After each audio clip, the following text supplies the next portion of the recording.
warahmatullahi wabarakatuh.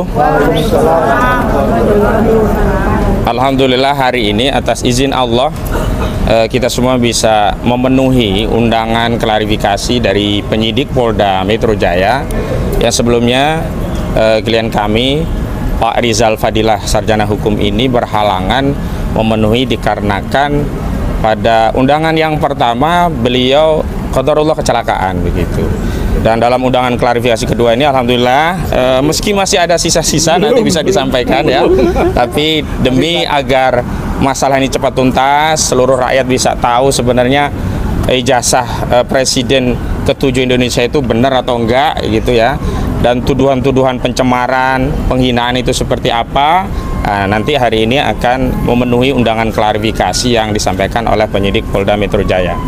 Dan saya ingin memberikan tanggapan beberapa hal. Yang pertama, saya menanggapi sejumlah laporan yang diajukan kepada klien kami. Di antaranya memang di Polda Metro Jaya, tapi ada juga laporan di Polres Jakarta Selatan, Jakarta Pusat, baik oleh pihak-pihak yang menamakan dirinya Patriot Pemuda Nusantara, termasuk Peradi Bersatu, yang menyesalkan adanya fitnah, pencemaran, ujaran kebencian, ya, dan sebagainya. Jadi kami juga himbau kepada akademisi untuk ikut bersuara dan kawan-kawan mahasiswa untuk bisa giat belajar. Karena apa? Agar lulus nanti tidak jadi advokat yang nggak ngerti bahasa, tidak jadi advokat nggak ngerti mana pidana, mana hak konstitusi, tidak jadi advokat yang hanya main lapor tanpa paham substansi. Jadi tidak ada kebencian, tidak ada permusuhan, tidak ada hinaan, tidak ada pasal yang menganggap merendah-rendahkan begitu. Jadi yang dilakukan oleh klien kami, dan kami informasikan besok juga akan ada pemeriksaan klien kami yang lain, yakni Pak Roy Suryo dan Dr. Tifa juga di Polda Metro Jaya, dan kami konfirmasi insya Allah akan menghadiri dan mudah-mudahan tidak ada halangan. Jadi ini bukan kebencian, bukan hinaan, bukan suatu ungkapan yang merendahkan, tetapi ini adalah bagian dari penyampaian pendapat yang itu disampaikan berdasarkan hak konstitusional, sekaligus pendapat yang basisnya itu adalah ilmu. Ya, berdebat secara ilmiah itu biasa, bahwa di dalam ya terminologi ilmiah itu dikenal istilah palsu, ya disampaikan biasa saja gitu loh. Jadi nggak ada yang perlu merasa dihina atau merasa direndahkan kalau ada perdebatan ilmiah mengenai sebuah dokumen tertentu yang melalui penalaran ilmiah disimpulkan bahwa dokumen itu palsu, tidak perlu merasa terhina apalagi merasa direndahkan.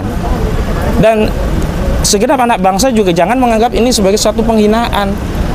Nah, kalau memang ini penghinaan, ini perbuatan tercela, juga jangan merasa menjadi pihak gitu loh. Kalau merasa menjadi pihak itu kan nanti orang bisa ngelaporin orang lain padahal yang dicemarkan siapa? Apa legal standingnya? Ya, orang-orang yang ada di Jakarta Selatan membuat laporan polisi itu di Jakarta Pusat. Yang punya legal standing ya dalam hal ini hanya Pak Jokowi. Sehingga dengan adanya laporan polisi di Polda Metro Jaya ini sekaligus mendelegitimasi laporan-laporan yang lainnya. Karena yang lainnya tidak punya legal standing. Dari pasal pidana pencemaran fitnah itu adalah delik aduan 310 KUHP, 311 KUHP, yang harus melapor ya hanya pihak yang menjadi korban. Dan kalau hari ini yang merasa menjadi korban Pak Jokowi di 30 April 2025 lalu sudah membuat laporan polisi, sebenarnya dia menjadi gugur laporan-laporan yang lain, karena apa yang disampaikan oleh Peradi Bersatu, apa yang disampaikan oleh Pemuda Patriot Nusantara ini tidak punya legal standing. Tidak ada satupun kritik yang disampaikan oleh klien kami terhadap Peradi. Tidak ada satupun kritik ya secara ilmiah disampaikan oleh klien kami terhadap apa yang disebut Pemuda Patriot Nusantara. Sehingga nggak nyambung. Ini meminjam istilahnya Bambang Trimulyono dulu, ini wong legan golek momongan. Nggak ada kegiatan, cari-cari kegiatan begitu loh. Itu yang pertama yang ingin saya sampaikan. Yang kedua, sebenarnya kami sangat menyayangkan undangan ini tetap dikirimkan kepada kami oleh penyidik Polda Metro Jaya.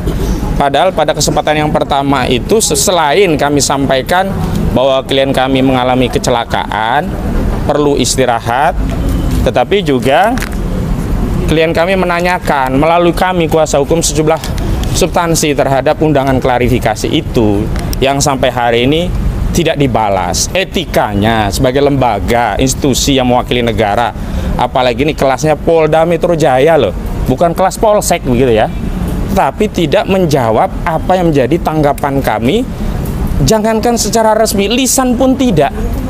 Lalu secara sepihak menyampaikan undangan klarifikasi kedua. Memang kami akui penyidik berwenang mengundang siapapun dalam konteks apapun, tetapi kewenangan itu dibatasi oleh undang-undang, sehingga ketika kewenangan tadi tidak dijalankan mengikuti batasan undang-undang, itulah yang disebut sebagai penyalahgunaan wewenang. Itu yang disebut sebagai abuse of power. Karena kita menghormati institusi penegak hukum, institusi Polri, penyidik itu karena undang-undang, bukan karena jabatannya. Andaikan tidak ada undang-undang tentang kepolisian nomor 2 2022, tidak ada undang-undang tentang KUHAP, ya kami nggak pedulikan undangan ini. Tapi karena ada undang-undang, perintah undang-undang lah sebenarnya yang membuat kami mendatangi klarifikasi ini begitu. Dan kami juga sudah sampaikan sejumlah klarifikasi, bertanya setidaknya dalam peristiwa apa di 26 Maret tadi, sehingga kami bisa mempersiapkan dokumen apa yang harus dibawa. Karena undangan itu kan tercatat jika ada dokumen yang berkaitan diminta untuk dibawa. Lah dalam klarifikasi kami bertanya peristiwa apa di 26 Maret. Kenapa? Setidaknya semestinya sudah ada deskripsi yang sifatnya ya sederhana atau ringkas yang bisa menjadi acuan kami. Oh, peristiwanya saat beli bakso di pasar. Nah, kami akan menyiapkan misalkan struk pembelian bakso, ya, tempat bakso klien kami itu makan, dan kami bisa berikan deskripsi ini baksonya enak atau tidak. Tapi ini kan tidak. Hanya dikatakan dalam undangan klarifikasi berdasarkan ya laporan saudara Joko Widodo dalam peristiwa 26 Maret di Jakarta, tapi tidak disebutkan peristiwa apa. Selanjutnya kami juga sudah sampaikan begitu kritik kami kepada proses penyelidikan, dan kami khawatir ada penyelundupan pasal dalam perkara ini. Kenapa demikian? Karena kan Pak Jokowi datang ke Polda, kantor ini kan jelas, media juga sudah melihat. Dia menyatakan karena ini delik aduan, maka saya datang melaporkan sendiri. 30 April 2025. Bukti di sosial media itu banyak. Apa yang beliau sampaikan? Karena merasa direndahkan dan dihinakan. Sejalan juga dengan wawancara saudara Joko Widodo yang sampai hari ini tidak mau datang ke Pengadilan Negeri Surakarta meskipun sudah diundang secara patut, dan tidak juga menunjukkan ijazah aslinya di Pengadilan Negeri Surakarta, padahal sebelumnya menyatakan akan menunjukkan ijazah aslinya kalau ada undangan dari pengadilan atau perintah dari pengadilan. Nah, saat itu kan saudara Jokowi menyatakan dirinya merasa dihinakan sehina-hinanya, direndahkan serendah-rendahnya karena ijazahnya disebut palsu. Nah, kami bertanya kepada undangan klarifikasi yang diberikan oleh Polda. Di sana ada pasal 310 KUHP. Oh, relevan. 310 KUHP itu terkait pencemaran nama. Ada pasal 311 KUHP. Oh, relevan. Karena 311 KUHP ini delik tentang fitnah. Nah, ini juga masuk delik aduan, maka beliau harus mengadu sendiri. Ada pasal 27A Undang-Undang ITE, Undang-Undang Nomor 1 Tahun 2024, itu juga tentang serangan kehormatan. Oh, relevan, walaupun agak kami persoalkan. Kenapa? Karena status saudara Joko Widodo hari ini adalah pejabat publik, sementara putusan MK menegaskan pasal 27A jika disampaikan kepada pejabat publik itu tidak bisa ditindaklanjuti. Kenapa kami sebut saudara Joko Widodo hari ini walaupun mantan presiden masih pejabat publik? Karena dia berdasarkan Kepres nomor 30 tahun 2025, beliau ini ada di Dewan Penasihat Danantara, sehingga yang menjadi hak rakyat untuk mengkritisi, terlepas sebenarnya ini pendapat bukan juga menghina begitu loh.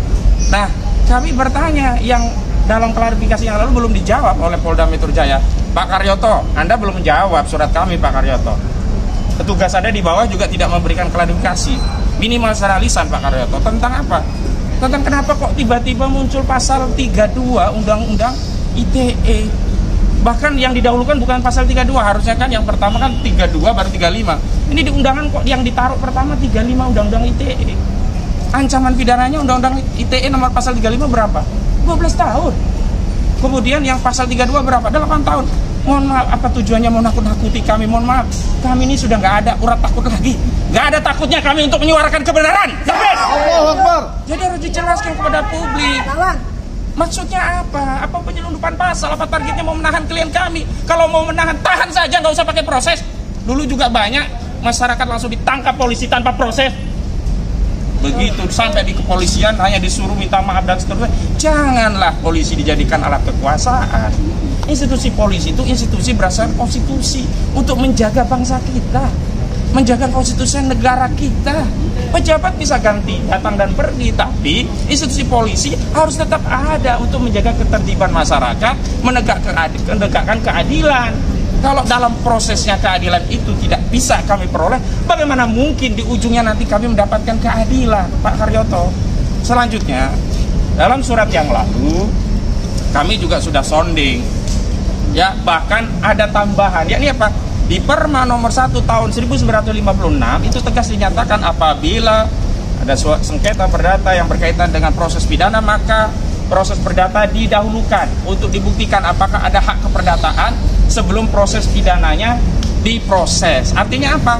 Nggak boleh penyelidikan dilanjutkan sebelum jelas status keperdataannya. Dicontohkan ya, nanti googling saja ya contohnya, kalau ada orang maling ayam, dia ngaku ayam itu milik sendiri, ada sengketa keperdataan gugatan tentang hak milik ayam tadi. Selesaikan dulu hak miliknya. Kalau ayam itu ternyata punya si maling yang dituduh maling, berarti dia nggak maling. Kenapa? Namanya mencuri itu definisinya adalah mengambil barang sebagian atau milik orang lain yang bukan miliknya. Lah kalau ayamnya diputuskan di pengadilan perdata ternyata milik pemilik tadi, kan nggak ada pencurian, benar nggak? Nah sama juga dengan ijazah palsu saudara Jokowi, ini ada sengketa perdata, bahkan nambah. Pertama ada sengketa perdata di Pengadilan Negeri Surakarta, gugatan perbuatan melawan hukum yang disampaikan oleh Dr. Muhammad Taufik SHMH. Yang kedua bahkan bertambah di Pengadilan Negeri Sleman, bukan hanya Jokowi, bahkan rektor digugat, Asmujo digugat, dekan digugat, semua digugat. Materinya sama, tentang apa? Tentang perbuatan melawan hukum. Terkait apa? Ijazah tadi. Artinya begini, apakah saudara Jokowi benar-benar memiliki hak keperdataan terhadap ijazah tadi? Kalau ijazah tadi asli, maka saudara Joko Widodo memiliki hak keperdataan atas hak-hak yang ada pada dokumen ijazah dan bisa dia gunakan untuk menuntut hak keperdataan, misalkan nyalon gubernur, nyalon pilpres dan seterusnya. Nah, kalau ternyata nanti dibuktikan tidak memiliki hak keperdataan, ya di mana pencemarannya? Kalau dia nggak punya hak atas ijazahnya, ijazahnya itu dinyatakan oleh pengadilan nanti misalnya tidak sah. Jadi jangan kemudian melangkahi, bukan melangkahi kami loh, mohon maaf, kalau kami dilangkahi udah biasa, rakyat itu dilangkahi oleh polisi, biasa kami, mohon maaf Pak polisi. Tapi jangan melangkahi kewenangan pengadilan. Ini sudah ada 2 nomor perkara, yang satu sampai tahap mediasi, yang satu baru pendaftaran. Jangan buru-buru lah. Nah itu juga belum dijawab oleh Pak Karyoto, Pak. Anggota Anda belum jawab, Pak Kapolda Metro Jaya, Pak Karyoto. Dan saya ingatkan Pak, tim hukum kami itu di dalamnya juga ada Dr. Abraham Samad SHMH, dulu atasan Bapak di KPK. Mohon periksa Pak kasus ini agar apa ada atensi dari pimpinan, karena kasus ini Pak diperhatikan seluruh rakyat, bukan hanya klien kami. Dan terakhir, kalau memaksakan pasal 32, 35, harusnya yang kena itu si Sandi, kader PSI, yang dia mengupload ijazah Jokowi dan sekarang sedang dilaporin ke polisi Sandi itu. Kenapa? Pasal 32 itu memasukkan barang dalam sistem informasi elektronik tanpa seizin pemiliknya, yang sebelumnya itu abal-abal ya dinyatakan asli. Nah terakhir dia mengatakan itu kan bukan asli lagi. Tangkap itu Sandi. Kenapa klien kami yang diperiksa dengan pasal 32? Target pasal 35 itu adalah mengubah dokumen elektronik yang sebelumnya tidak otentik menjadi seolah-olah otentik. Contoh kasusnya begini, Bapak bayar, saya menjadi lawyer, disepakati biaya lawyer fee-nya ya 50 juta. Bapak kirim screenshot sudah transfer ke saya 5 juta tapi diedit jadi 50 juta. Nah, ngedit inilah yang menjadi kasus di pasal 35 Undang-Undang ITE. Bukan orang mengkritisi berdasarkan ilmu kemudian dipaksa dengan pasal 35, pasal 32. Nggak nyambung. Mohon maaf bapak-bapak sekalian ya di institusi Polda, kalau ini kerjaan penyidik di tingkat polsek, masyarakat akan maklum, wajar. Pengalaman polsek kan masih terbatas. Ini Polda Metro Jaya. Untung saja ini tidak ditangani oleh Barreskrim. Kalau Barreskrim malu lagi institusi Polri. Masa memaksakan pasal yang tidak relevan? Baik itu, dan nanti klien kami akan didampingi 2 lawyer. Pertama ada Bang Muhammad Samsir Jalil SHMA, kedua ada Pak Gunawan Parikesit. Nanti juga ada lawyer yang lain secara bergantian karena keterbatasan ruang penyelidikan, kami akan bergantian. Namun sebelum diperiksa, nanti kami ingin pandangan dari Bang Rizal Fadilah, pesan-pesan perjuangan kepada seluruh rakyat Indonesia terkait kasus ini. Silakan Bang. Ya, Assalamualaikum warahmatullahi wabarakatuh. Waalaikumsalam warahmatullahi wabarakatuh. Alhamdulillah pada hari ini ya, saya yang didampingi oleh kuasa hukum akan memenuhi panggilan Polda Metro Jaya ya, berkaitan dengan laporan dari Insinyur Joko Widodo ya, yang yang pada awal panggilan saya memang tidak bisa hadir karena sebagaimana disampaikan tadi ada insiden, ada kecelakaan ya, tertabrak atau ditabrak ya, wallahu alam, tapi itu adalah peristiwa yang menyebabkan tidak bisa hadir dan sekarang juga sebetulnya belum sembuh total ya, masih agak bengkak dan dibalut ya untuk bisa melangkah sampai ke Polda Metro Jaya ini. Tapi dengan itikat baik lah dalam kaitan dengan kepatuhan hukum, membantu penegakan hukum gitu kan, masyarakat yang memang punya peran serta untuk itu, maka insya Allah gitu kan saya siap untuk bisa menyampaikan hal-hal yang diperlukan ya, sebatas kompetensi, kewenangan atau juga status ya. Kalau disebut status saksi ya apa yang kita ketahui, apa kita dengar, gitu kan, kita lihat ya, sebatas itu karena statusnya saksi. Saya mengucapkan terima kasih kepada tim kuasa hukum yang cukup banyak dan penuh dengan spirit berjuang ya untuk menegakkan kebenaran, kejujuran dan keadilan. Saya kira komitmennya itu. Ya, tidak ada hal-hal yang lain yang saya apresiasi betul kepada tim kuasa hukum ini yang terdiri dari berbagai elemen gitu. Nah, kemudian bahwa intinya kalau lihat dari laporan itu adalah soal pencemaran, soal fitnah dan termasuk di dalamnya soal Undang-Undang ITE 3235 tadi. Namun saya pastikan bahwa soal pencemaran itu menjadi kontroversi dan belum sampai kepada konklusi ya, karena saya, teman-teman yang lain termasuk Dr. Roy Suryo, Dr. Rismon, Dr. Tifa, Bu Kurnia atau yang lain-lainnya juga sebenarnya dalam proses pencarian terhadap kebenaran dari status ijazahnya Joko Widodo gitu. Jadi masih dalam proses pencarian, baik melalui proses pengadilan perdata termasuk juga pendampingan di pengadilan pidananya sampai ke pengaduan ke Bareskrim, lalu sekarang juga dilaporkan di Polda Metro Jaya.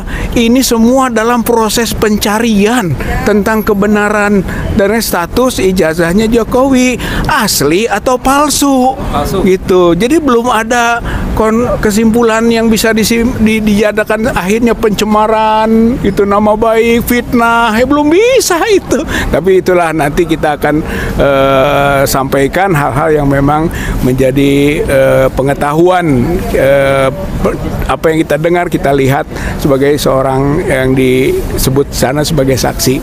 Begitu juga apalagi tadi kuasa hukum sudah sampaikan bahwa pasal 3235 juga, kalau itu mah saya pastikan lah tidak akan bisa sampai pada kesimpulan bahwa kita ini otak-atik masalah informasi elektronik atau dokumen elektronik gitu kan, tidak gitu. Malah mungkin itu harusnya terarah kepada siapa sebenarnya yang lebih kompeten untuk dijadikan pihak yang dilaporkan, karena mereka lah yang tentu saja bisa mengotak-atik informasi elektronik atau dokumen elektronik.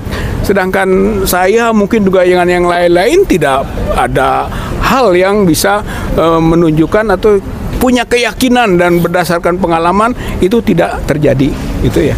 Jadi intinya mudah-mudahan nanti saya dengan tim kuasa hukum bisa menjelaskan secara tuntas masalah ini ya. Bahkan kita sedang tadi kalau memang sedang mencari, memburu lah kita gitu, kita bantu buru itu Sandi, kan?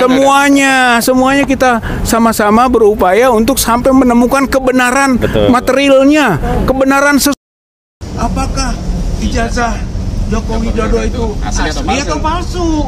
Itu sebenarnya sedang dilakukan. Jadi belum ada yang namanya pencemaran, namanya fitnah gitu kan, apalagi konteksnya pelanggaran terhadap undang-undang ITE dan sebagainya. Tapi insya Allah sebagai warga negara yang punya kewajiban hukum, kita akan patuhi upaya atau langkah ini dan ikut serta membantu proses penegakan hukum, gitu kan, sampai bisa nanti terjawab sebenarnya bahwa ijazah dan skripsi, karena tidak bisa hanya ijazah saja. Kalau skripsinya palsu nggak mungkin. Jadi harus dua-duanya. Jadi nanti kalau ada uji forensik dan sebagainya, diharapkan transparan, diharapkan harus melibatkan banyak pihak sehingga tidak menjadi kontroversi baru, gitu ya. Satu hasil dari proses hukum di lembaga penegak hukum ternyata jadi kontroversi hukum. Itu saya kira itu yang tidak boleh kita lakukan. Intinya insya Allah dalam pencarian kebenaran, kejujuran, dan keadilan kita akan terus bergerak. Mudah-mudahan masyarakat, rakyat Indonesia juga ikut serta bersama dalam proses penegakan hukum dan membangun transparansi serta penegakan tadi keadilan, kejujuran, dan kebenaran. Maju, tak gentar, membela yang benar, bukan yang bayar atau yang lain-lainnya. Terima kasih. Assalamualaikum warahmatullahi wabarakatuh. Waalaikumsalam warahmatullahi wabarakatuh. Selanjutnya Bang Samsir selaku koordinator pendamping, silakan. Ada yang ingin disampaikan sebelum nanti masuk mendampingi. Baik. Assalamualaikum warahmatullahi wabarakatuh. Tadi sudah disampaikan oleh koordinator tim dan juga sama juga Bang Rizal Fadila yang hadir datang. Sebenarnya minggu lalu juga sudah datang ke kami karena tadi sampaikan beliau sakit karena kecelakaan. Tapi ya tetap tanpa Ibu, tanpa minta klarifikasi, ya Poldanya tetap memanggil juga ya. Jadi ini betul-betul sebenarnya ya sudahlah, kita ikuti aja. Jadi Bung Rizal Fadila SH ini dikenakan dengan pasal 310, 311, pasal Undang-Undang KUHP, kemudian pasal 32, pasal 35 Undang-Undang ITE, termasuk juga pasal 27A Undang-Undang ITE. Yang mana di sini nanti tentunya seperti yang disampaikan Bung Rizal tadi. Kalau beliau ini sebenarnya, justru di sini tempatnya yang dia tunggu sebenarnya untuk terjadinya pembuktian. Kalau apa yang dipertanyakan oleh mungkin bukan hanya dia, masyarakat Indonesia, apakah ijazah ya tentunya Joko Widodo yang dikatakan seorang insinyur yang kuliah di Universitas Gadjah Mada benar-benar kuliah di sana. Di sini ada tempat pembuktian. Nanti ya di sini ya kita harapkan diteruskan untuk pembuktian oleh penegak hukum, polisi, jaksa, hakim. Ya kami juga sebagai pengacara di sini akan mendampingi untuk melakukan pembuktian pada pengadilan nanti, sehingga majelis hakim nanti akan membuktikan apakah sebenarnya ijazah Jokowi ini asli atau palsu. Tentunya kita ini adalah negara hukum ya. Kita tidak ingin ada orang yang membuat kejahatan, orang lain yang dihukum. Ya kan? Sudah banyak yang dihukum atas kasus ini sebenarnya. Jadi sekali lagi saya tekan, kalau ada orang yang berbuat kejahatan, jangan sampai negara kita negara hukum, ada orang lain yang dihukum. Sekian, terima kasih. Assalamualaikum warahmatullahi wabarakatuh. Waalaikumsalam warahmatullahi wabarakatuh. Jadi Pak Gunawan sepintas, nah setelah ini nanti bisa masuk. Selanjutnya kita tetap kompres. Nanti tim kuasa hukum masuk, kawalnya udah ditunggu penyidik. Tapi Pak Gunawan mana? Biar dia menyampaikan. Ya. Saya tidak banyak karena semua sudah mewakili. Di sini kami minta doa kepada seluruh rakyat Indonesia agar hukum ditegakkan seadil-adilnya, agar hukum tidak dijadikan objek jual beli oleh para penguasa, oleh pemilik modal, dan oleh para kaum zalimin. Hanya itu saja. Bismillah, takbir. Baik, kita antar dulu ke depan, tapi kita nanti lanjut kompres biar di sini saja. Kami persilakan Bang Rizal Fadila sama pendamping tim untuk masuk. Kita kawal dengan Bismillah. Bismillahirrahmanirrahim. Kita bacakan Al-Fatihah. Al-Fatihah. Bismillahirrahmanirrahim. Bismillahirrahmanirrahim.